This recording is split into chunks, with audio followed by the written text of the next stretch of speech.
우리가 지난 시간까지 고린도전서 후서 말씀을 수년에 걸쳐서 살펴보면서 은혜와 도전을 받았습니다. 오늘부터 수요일마다 시간 될 때마다 우리 갈라디아서 말씀을 같이 살펴보면서 하나님께서 주시는 은혜를 받고자 합니다. 왜 갈라디아서 말씀을 선택하게 됐는가? 순서이기도 하지만 이 시대의 교리적 체계를 잘 갖춰야만 건강하고 성숙한 신앙생활을 지속적으로 할 수 있기 때문에 그러합니다. 이단들이 끊임없이 도전하는 것이 어떤 교주들의 어떤 체계화된 그러한 이 교리를 가지고서 끊임없이 도전해 오기 때문에 잘 준비되지 아니하면 자칫 잘못하게 되었으면 이 거짓 교사들의 현혹에 넘어가기 십상이기 때문에 교리, 뼈대가, 영적인 뼈대가 잘 갖추어져야만 어떤 어려움이 와도 또 유혹이 와도 우리의 신앙을 잘 지킬 수 있고 감당할 수 있기 때문에 그러한 것입니다. 갈라디아서 말씀은 누가 기록했는가 할 때 사도 바울이 기록을 했습니다. AD 한 56년경에 기록을 했다. 언제 기록했는가? 바울이 3차 선교여행 중에 갈라디아서 말씀을 기록했다. 그렇게 보게 되었습니다. 이 갈라디아 이 교회들이라고 말할 때 갈라디아는 이 동서남북을 나누어서 그 지역을 말할 수 있는데 특별히 이 바울이 1차 선교여행 때 다니면서 교회를 개척했던 그 갈라디아 영역의 남부 지역에 있는 교회들에게 편지한 편지다. 그렇게 보게 되었습니다. 여러분 이제 지도를 볼 텐데요. 지도를 보게 되면 수리아 안디옥에서 바울이 이제 바나바와 함께 선교를 가게 되었습니다. 구브로 섬에서 복음을 전거하다가 이제 저 내륙 지방인 이 밤벨리아 버가 지역으로 가서 복음을 전하다가 이제 비시대 안디옥, 이고니온, 루스드라, 더베 이런 지역은 2차 선교여행 때 집중적으로 복음을 전했던 그런 곳입니다. 갈라디아 교회들이다라고 말할 때 저기에 비시대 안디옥, 이고니온, 루스드라, 더베 이 지역을 가리켜서 갈라디아 교회들이다 그렇게 보게 되었습니다. 저 갈라디아 교회들에게 왜 바울이 이 갈라디아서 편지를 쓰면서 그들에게 말씀하게 됐는가 말할 때 이 바울이 1차, 2차 선교여행을 통해서 세워진 이 교회 공동체가 바울이 선한 복음의 토대 위에 그들이 신앙을 잘 이렇게 성장하고 성숙하면 좋은데 어둠의 세력들이 가만히 두지 않죠. 끊임없이 신앙생활을 제대로 하지 못하도록 방해 공작을 하고 유혹을 하고 미혹을 합니다. 그런데 이 거짓 교사들이 갈라디아 교회에 방문하게 되었습니다. 그 거짓 교사들은 무엇을 말하는가 하면 바울이 가르치는 복음에 어떤 반대되고 또 부정하는 이러한 세력들을 총칭하여 거짓된 교사들이다라고 말하는데 당시에 갈라디아 교회를 어렵게 만들고 혼란하게 만들었던 이 거짓 교사들은 유대 전통주의자들이고 율법주의자들입니다. 바울은 하나님의 은혜로 믿음을 통해서 예수 그리스도를 믿기만 하면 구원받는다. 이건 이제 진정한 복음인데 당시에 유대인들은 하나님의 은혜로 믿음을 통해서 받는 구원이 진정한 구원이냐? 인간의 행위는 도대체 어디 갔냐? 라고 말하면서 모든 이방인들도 남자들에게는 반드시 할례를 받아야 된다. 이것이 할례는 언약의 표상이라는 거예요. 언약의 증거라는 것입니다. 너희가 언약 백성이다라고 말할 때 뭘 보고 언약 백성이라고 말할 수 있겠느냐라고 말할 때 남성들이 할례를 받았느냐? 난지 8일 만에 할례를 받았느냐? 아직까지 이방인들 가운데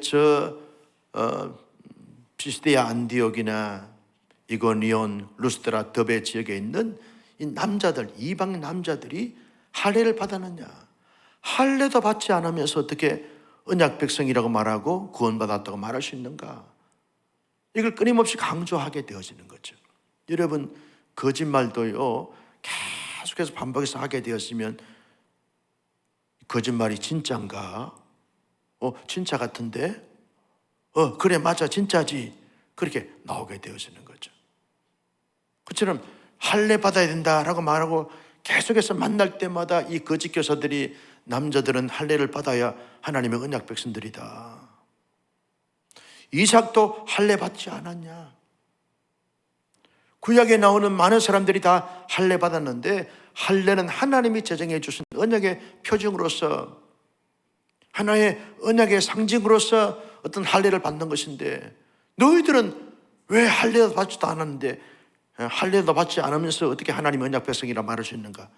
이러면서 계속 강조하고 또 주장하고 가르치고 그렇게 하다 보니까 많은 갈라디아에 있는 남자 성도들이 혼란스러운 것입니다. 그러면서 갈라디아 교인들 가운데서 하나님의 언약 백성으로 인정받기 위해서 할례를 행하게 되어지는 이런 무리들이 늘어나고 있는 가운데 있습니다.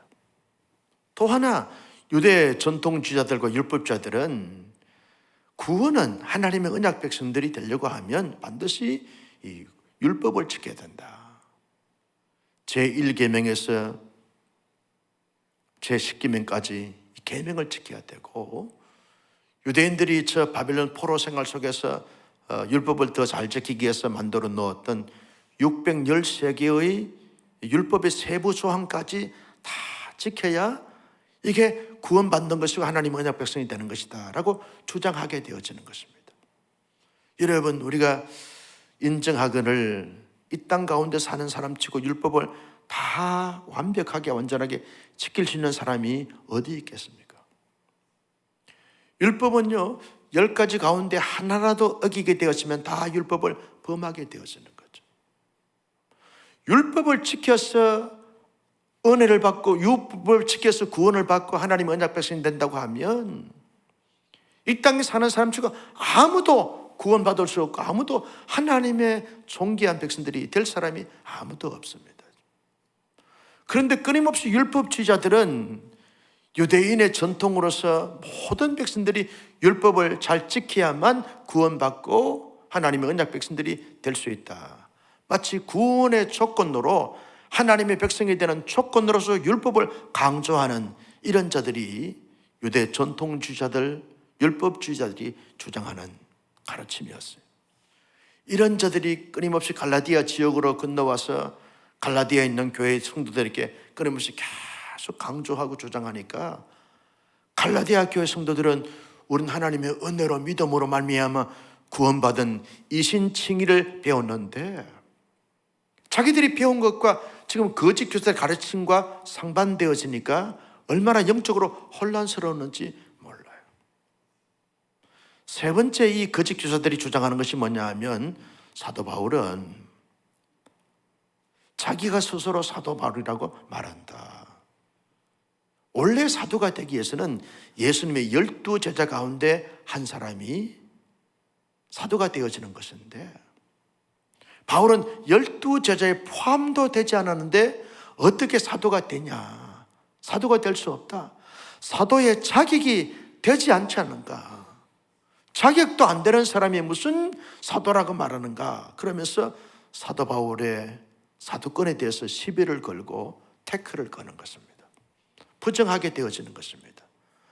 많은 사람들이요 사도 바울을 가만히 생각해 보니까 예수님이 12제자 가운데 한 사람이 아닙니다. 예수님이 12제자도 아닌 이 바울이 어떻게 사도가 되겠는가? 사람들이 혹해서 흔들리게 되어지는 거죠. 아, 바울은 사도가 아니구나. 우리가 잘못된 사람에게 속아 넘어갔구나. 이런 사람들이 늘어나기 시작했습니다. 그러면서 결정적으로 사도 바울에게 그 가슴에 비수를 꼽는 아픈 상처에 독한 말을 하게 되는데, 사도 바울은 사기꾼이다, 사기꾼. 자칭 스스로 사도라고 말하는 사기꾼이다, 거짓된 사기꾼이다. 바울에 대해서 이 거짓 교사들이 바울을 사기꾼이라고 주장하면서 가르치게 되니까 갈라디아 교인들 가운데 다수는요, 바울은 사기꾼이구나, 사기꾼이 가르치는 모든 이 교리나 모든 가르침은 다 가짜구나. 그러면서 갈라디아 교회 가운데 많은 사람들이 지금 어려워하고 있고 혼란스러워하는 가운데였습니다. 이것을 이제 배경으로 해서 바울이 갈라디아서 1장 1절에서 뭐라고 말하고 있는가 하면, 1절 말씀 다 같이 볼까요? 시작. 사람들께서 난 것도 아니요 사람으로 말미암은 것도 아니요 오직 예수 그리스도와 그를 죽은 자 가운데서 살리신 하나님 아버지로 말미암아 사도된 바울은, 이런 바울이 이렇게 말합니다. 나는 사람들에 의해서 세워진 사도가 아니고 사람들로 말미암아서 세워진 사도가 아니다. 어쩌면 너희들이 말하는 것이 맞을 수 있다. 12사도 회의에서 사도로 인정되어진 사람들이 사도가 되어지는데, 나는 이 땅에 12사도가 세운 사도가 아니다. 인정한다는 거예요. 인정한다. 그런데 내가 사도가 된 것은 여러분 오직 예수 그리스도와 그를 죽은 자 가운데서 살리신 하나님 아버지로 말미암아서 사도된 나 바울은, 예수 그리스도를 내가 다메섹 도상에서 경험했는데 부활하신 주님이 내게 직접 나타나셔서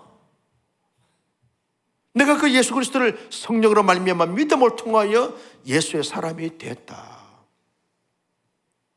하나님의 다 작정 속에서, 하나님의 계획 속에서 예수 그리스도를 믿음으로 말미암아 하나님의 사람이 됐고, 하나님께서 특별히 나를 이방인의 선교를 위해서, 이방인에게 복음을 전가하도록 하기 위해서 하나님이 친히 나를 사도로 세웠다.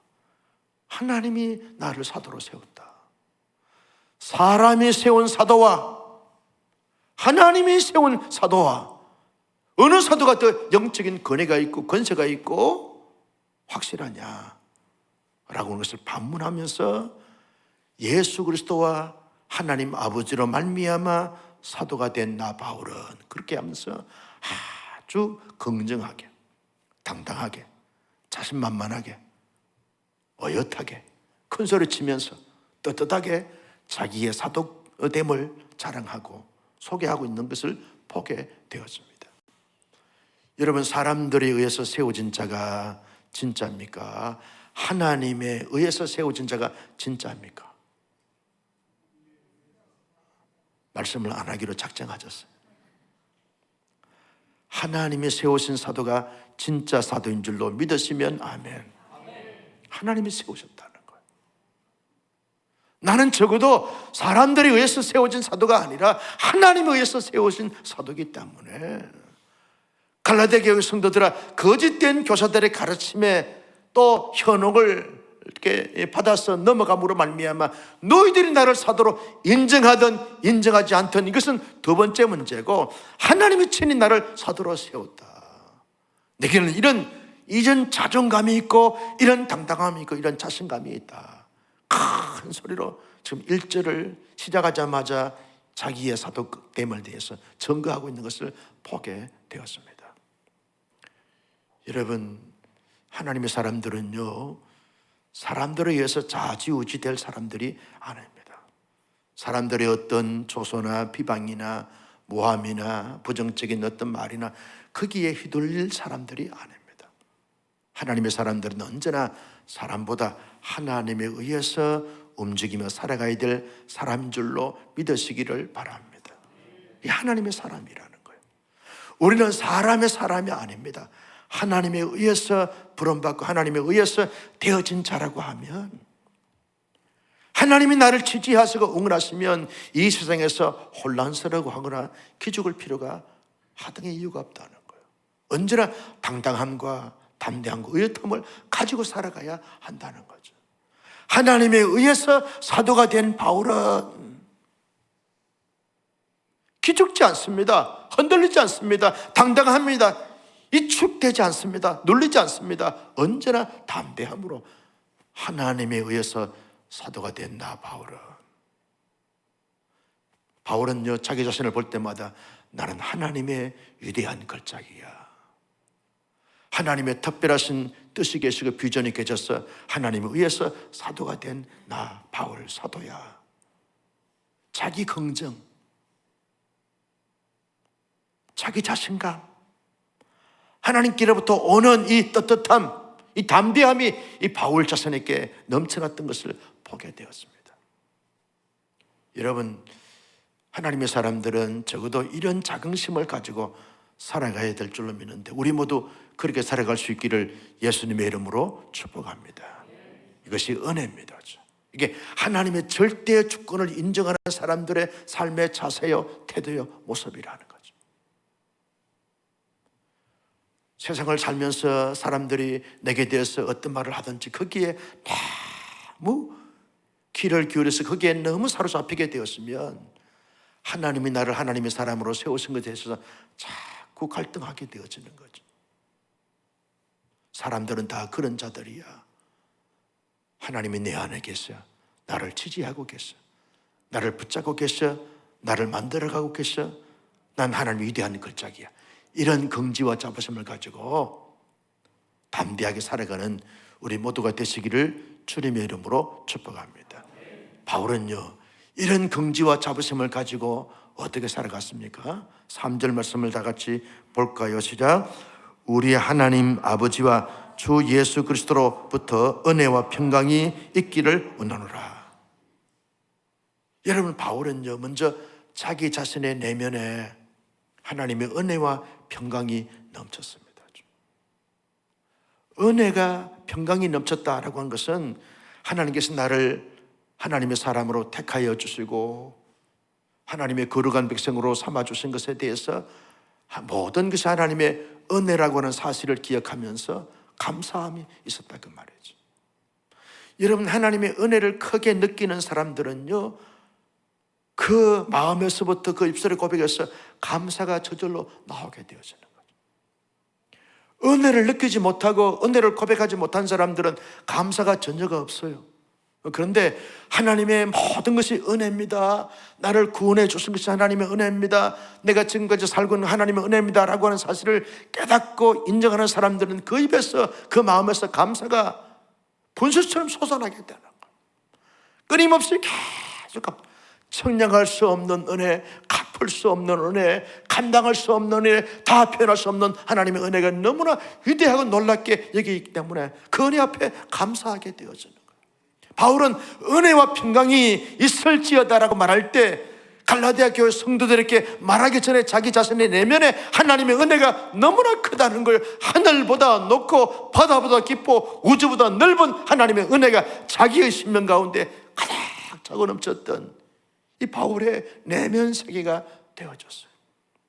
그러면서 평강이 있을지어다라고 말할 때 바울의 내면에는요, 하나님께서 주시는 평강, 살롬, 하나님의 자유함이 가득 차고 넘쳤어요. 갈라디아 교인들이 자기에 대해서 어떤 음해를 하고 비방을 하고 조소를 해도 자기 안에 있는 하나님의 은혜에 대한 감사함과 하나님의 주시는 참된 자유와 평강을 여러분 가릴 수가 없어요. 빼앗아갈 수 없어요. 축소시킬 수 없어요. 왜? 끊임없이 계속 은혜와 평강이 넘치기 때문에 그러하다는 거예요. 여러분, 바울이요, 하나님의 은혜가 평강이 넘치게 된 그 이유가 뭡니까? 4절 말씀에서 이렇게 말합니다. 같이 볼까요? 시작. 그리스도께서 하나님 곧 우리 아버지의 뜻을 따라 이 악한 세대에서 우리를 건지시려고 우리 죄를 대속하기 위하여 자기 몸을 주셨으니. 복음을 깨달았어. 복음을.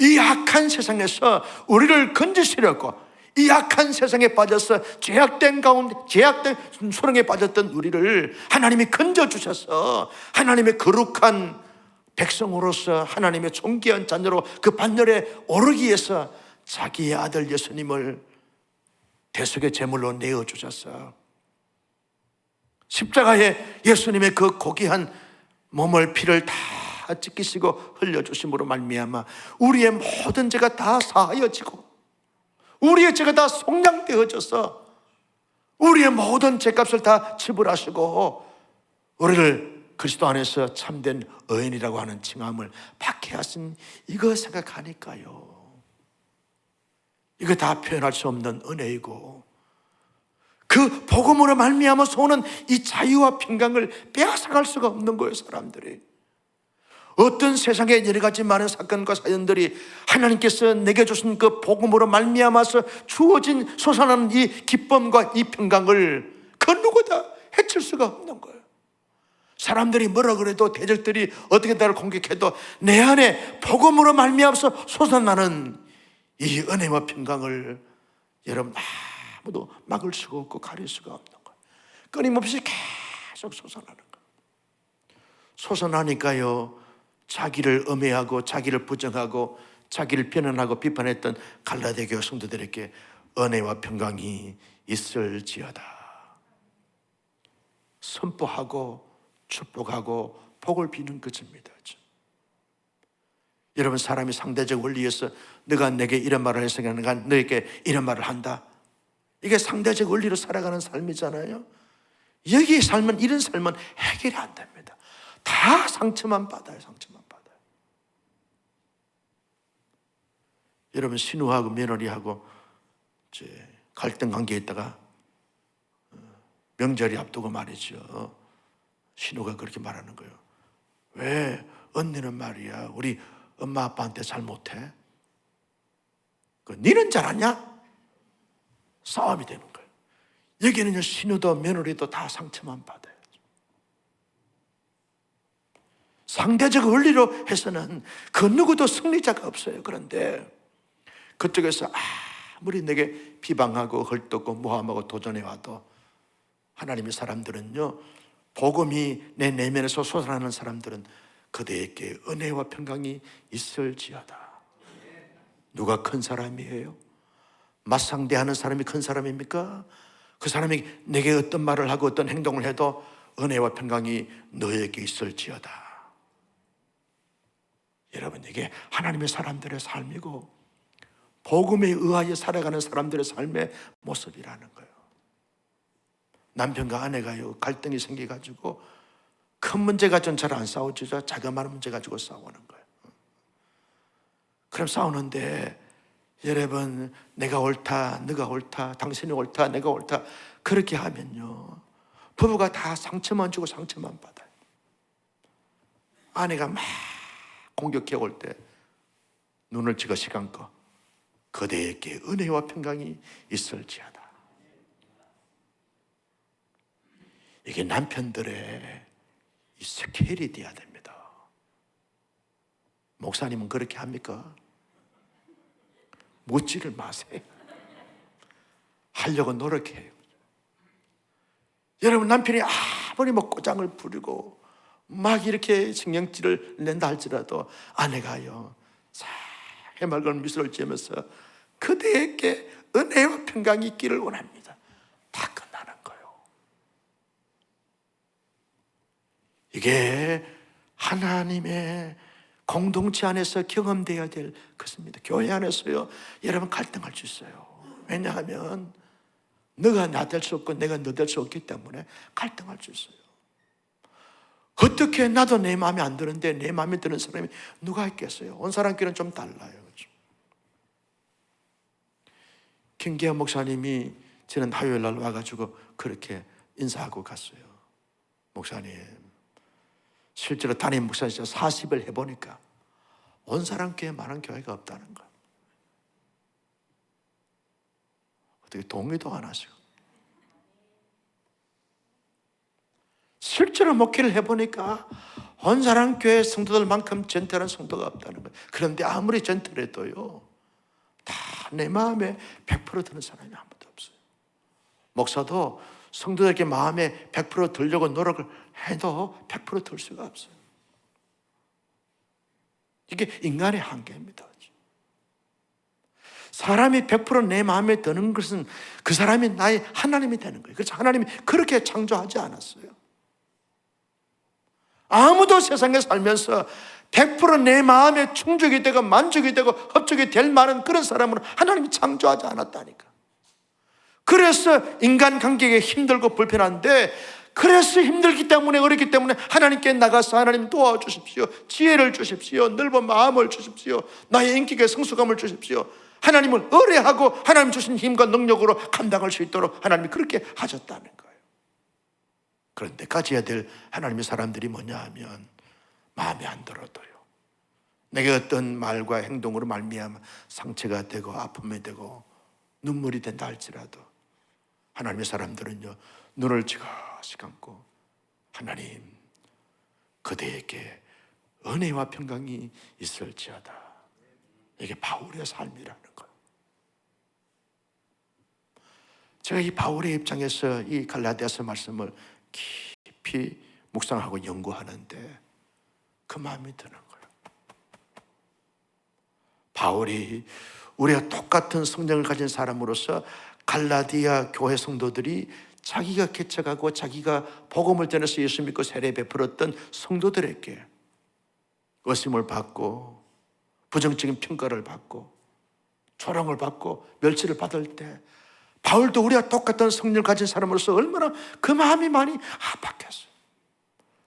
속이 아려지는 것이 고통스러운, 그런데도 불구하고 바울은요, 싹 미소를 지으면서 그대들에게 하나님의 은혜와 평강이 있을지어다.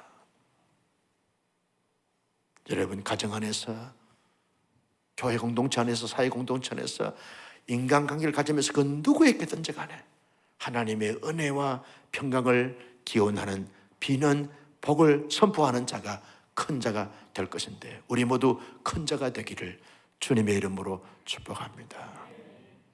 좌우를 보면서 이렇게 격려합니다. 쫌평이 되지 마시고 큰 사람 되세요. 시작. 할렐루야. 온 사랑교회는요, 쫌평이들 없습니다.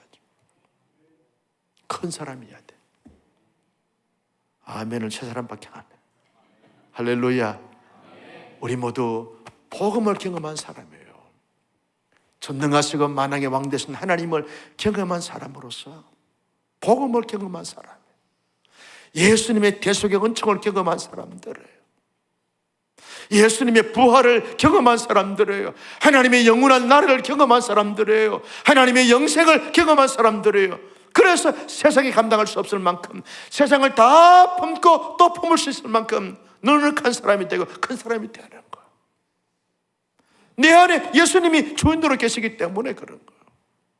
영원하신 보혜사 성령님이 내 안에 계시기 때문에 그런 거예요. 누구를 만나든지 하나님의 사람들은 그대에게 은혜와 평강이 있을지로다.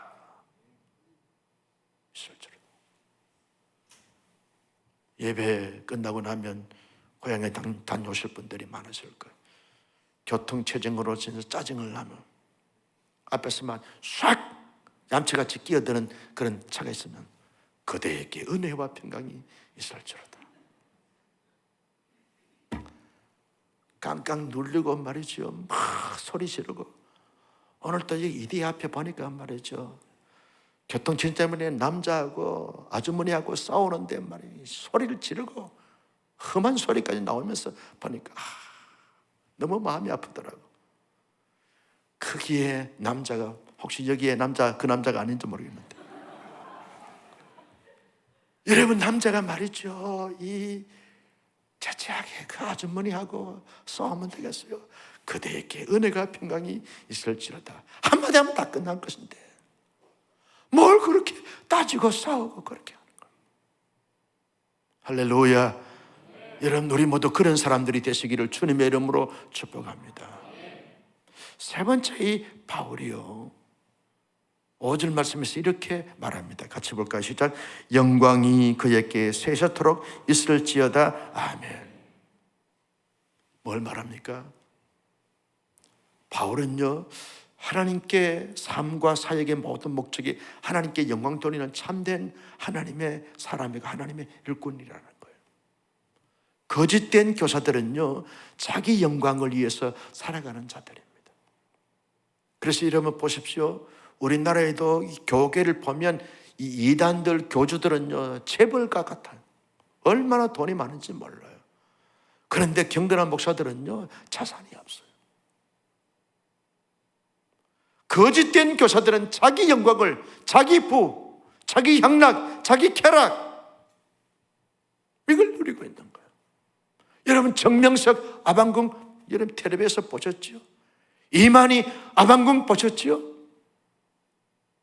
수많은 거짓된 이 이단들 교주들은요, 자기의 영광을 위해서, 자기의 부를 위해서 주장하고 저지하는 거예요.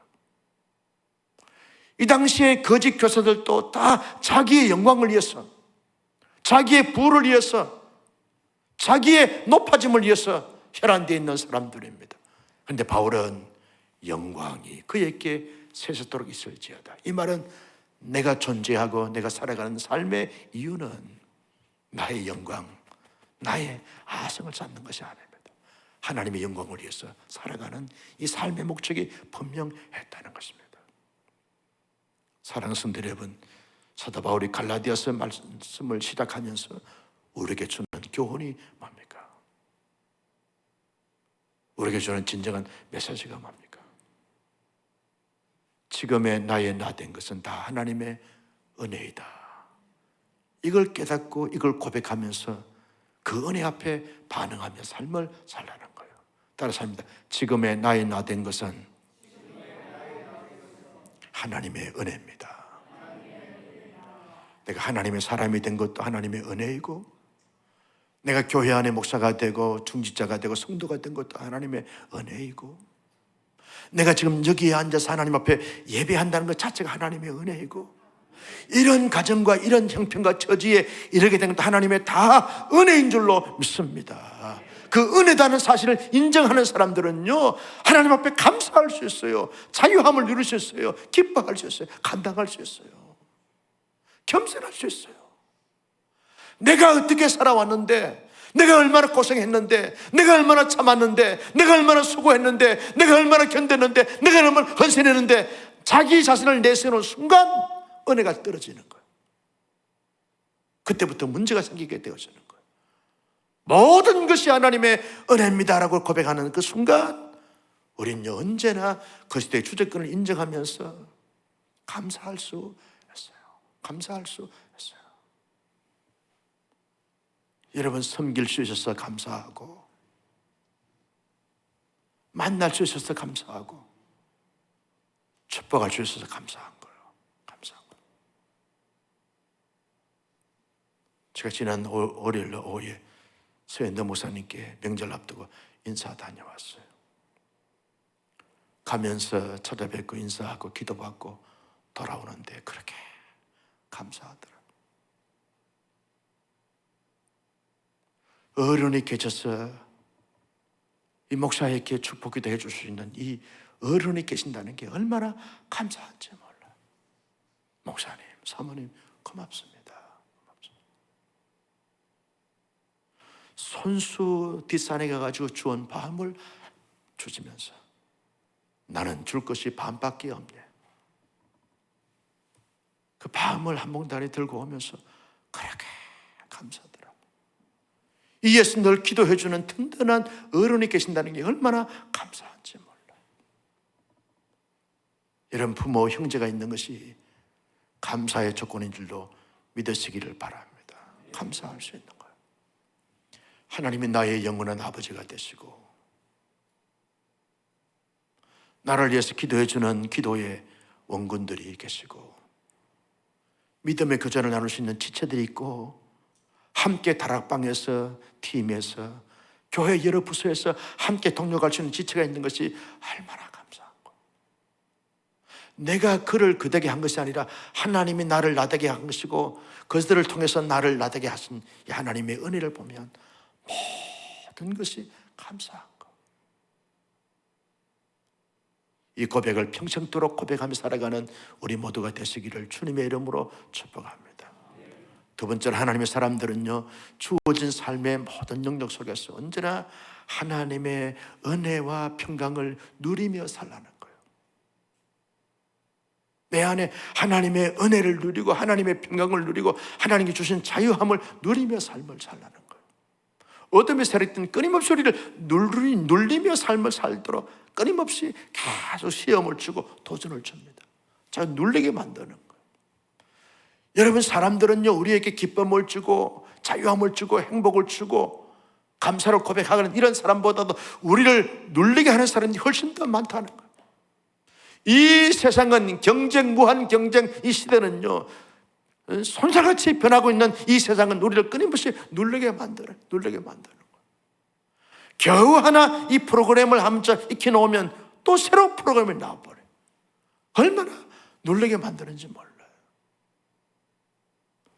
끊임없이 세상을 우리를 눌리게 만드는 거예요. 근데 하나님은요, 하나님의 은혜와 평강을 우리에게 늘 누리며 살게 하시는 거예요. 무엇이? 복음이 눌리는 것이 아니라 누리게 만드는 것입니다. 언제나 세상에 아무리 무거운 짐을 지고 산다 할지라도, 수많은 근심과 걱정할 수밖에 없는 사건과 사연이 소용돌이신다 할지라도 내 안에 계신 주님으로 말미암아 은혜와 평강을 누리며 살아가는 거예요. 여러분, 누리며 살아가는 사람은 아무도 감당할 수가 없는 거예요.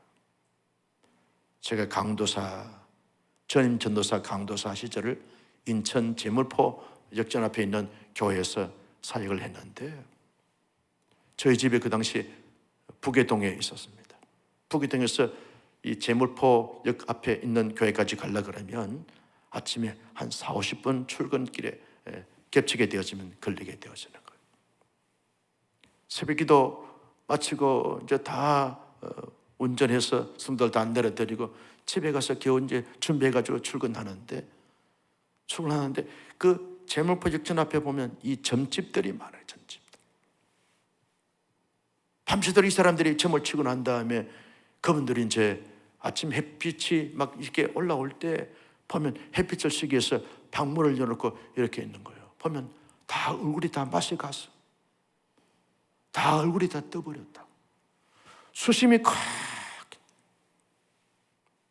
저희 교회에 그때 사찰 사역을 하시는 지사님이 80세가 조금 넘었어요. 이번에 이제 관리간독 하는데 그 교회에서 평생을 이렇게 봉사하면서 살았다 보니까 80세가 넘었는데도 사찰 사역을 하시는 거예요. 근데 그분이 전도사님, 근데 80세가 넘으신 어른이 얼굴이 말이죠, 빛이 나요. 눈을 뜨고 볼 수 없을 만큼 얼굴에 빛이 나고 할렐루야! 그럼 마치 하나님이 우리를 환영해 주는 것처럼 그렇게 느끼는 거예요. 어둠의 세력들은 자꾸 눌리게 만드는 거예요. 밤새도록 점을 해도 기뻐하지 못합니다.